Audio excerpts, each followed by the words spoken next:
26-এ তৃণমূলের পতন দেখবে, জোট এরাই কিন্তু করে দেখাবে। হুমায়ুন কবিরের দল খুব শক্তিশালী, এদিকে সিপিএমও শক্তিশালী। তৃণমূল কংগ্রেস এখানে জিতবে, কোন অঙ্কে জিতবে? উভয়ের ক্ষেত্রে বিরোধী। সংখ্যালঘুরা চাচ্ছে না যে এই বিজেপি এখানে থাকুক। একগাট চড়া মমতা ব্যানার্জি, সংখ্যালঘু ভোট তৃণমূল কংগ্রেসের কাছ থেকে সরে যাবে। আর সেই জন্যই মন্দির তৈরি করতে এত উৎসাহী হয়েছে যে মমতা ব্যানার্জি বলতে বলেছিল তাই বলেছি। মানুষ যখন দোষ স্বীকার করে নেয় তাহলে তার তো দোষ তো মাফ করে দেওয়া উচিত। এটা এই জোট যদি স্ট্রং হয় তাহলে এই জোট প্রথম নম্বরে থাকবে। 180টা কেন্দ্রে আমরা প্রার্থী দেবো, জোট প্রার্থী সহ। তৃণমূল কংগ্রেস বিরোধিতা ফার্স্ট, কারণ কি বিজেপি ধর্তির মধ্যে নেই। স্যার, ইতিমধ্যেই রাজ্য রাজনীতি তোলপাড় কার্যত হুমায়ুনবাবু এবং সেলিমবাবুর ওই 1 ঘন্টা 15 মিনিটের বৈঠককে কেন্দ্র করে।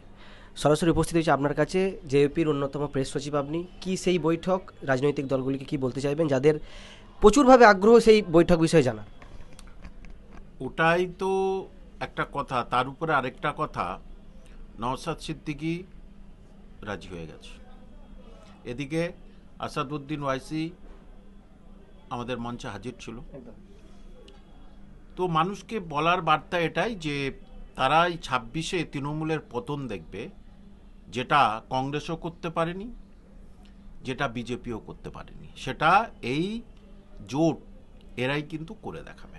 এই নওশাদ এবার আমাদের সঙ্গে জোটে আসছে এবং মোহাম্মদ সেলিম জানেন যে জোট না বাঁধলে কিন্তু আমি পাবো না, এটা পরিষ্কার কথা।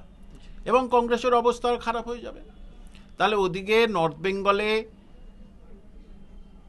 মুর্শিদাবাদ, মালদা, 2 দিনাজপুরে যেখানে সংখ্যালঘু আধিক্য 50-এর উপরে, গড়ে 60, তাহলে সেখানে মিমের দল খুব শক্তিশালী, হুমায়ুন কবিরের দল খুব শক্তিশালী, এদিকে সিপিএমও শক্তিশালী।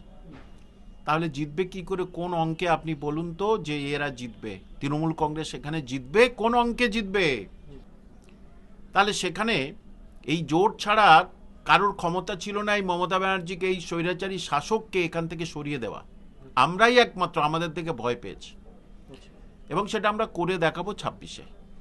স্যার, আইএসএফের পক্ষ থেকে তথা আমরা যে নওশাদের যে প্রতিষ্ঠা দিবস থেকে ব্রিগেড থেকে দেখেছিলাম যে ওনারা তৃণমূল এবং বিজেপির উভয় দলের বিরুদ্ধে লড়তে চান। আপনাদের সঙ্গে জোট হচ্ছে, আপনাদেরও কি একই মত? তৃণমূল এবং বিজেপি উভয়ের ক্ষেত্রেই আপনারা বিরোধী, নাকি শুধু তৃণমূলের ক্ষেত্রে? না, উভয়ের ক্ষেত্রে বিরোধী। কারণ দেখুন, বিজেপির বেশ কিছু লিডার তারা এত সংখ্যালঘু নিয়ে বাজে মন্তব্য করছে, তার ফলে সংখ্যালঘুরা চাচ্ছে না যে এই বিজেপি এখানে থাকুক। আর তার থেকে তো আরও বেশি একগাট চড়া মমতা ব্যানার্জি। সুতরাং কেউ চাচ্ছে না যে এটা থাকুক। যে সুতরাং মানুষ স্বতঃস্ফূর্তভাবে ভোট দেবে এই জোটকে। যেমন সংখ্যালঘুরা 40% ভোটারের মধ্যে 27 থেকে 30 থেকে 32% সংখ্যালঘু ভোট তৃণমূল কংগ্রেসের কাছ থেকে সরে যাবে। আর সেই জন্যই মন্দির তৈরি করতে এত উৎসাহী হয়েছে যে আমার তো সংখ্যালঘু ভোট থাকছেই না, তাহলে আমাকে এই ভোটে জিতে চলে আসতে হবে। স্যার, ইতিমধ্যে ওই গতদিনের যে মিছিল আমরা দেখেছি মুর্শিদাবাদ থেকে, যেখানে হুমায়ুন কবির ক্ষমা চেয়েছে সেই 30% হিন্দুদের ভাগীরথীর জলে ভাসিয়ে দেব এই প্রসঙ্গকে কেন্দ্র করে, এবং তিনি দোষ দিয়েছেন সরাসরি রাজ্যের মুখ্যমন্ত্রী মমতা বন্দ্যোপাধ্যায়ের কথাই তিনি এই কাজ করেছিলেন। বলছি, তবে কি এখন জেওপি ওই মুসলিম ভোটের পাশাপাশি হিন্দু ভোটেরও দাবি রাখতে পারে? সাধারণ জনগণ কি ক্ষমা করে দিয়েছেন হুমায়ুনকে?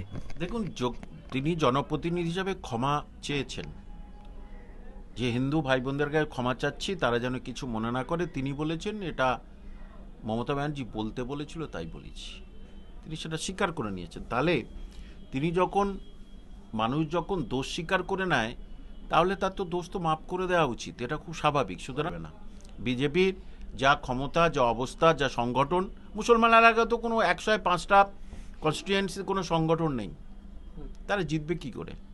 100-র নিচে বিজেপি থাকতে বাধ্য হবে, পরিষ্কার। এবং তৃণমূল কংগ্রেস ওই 120-40-এর মধ্যে ঘোরাফেরা করবে। এই জোট যদি স্ট্রং হয় তাহলে এই জোট প্রথম নম্বরে থাকবে।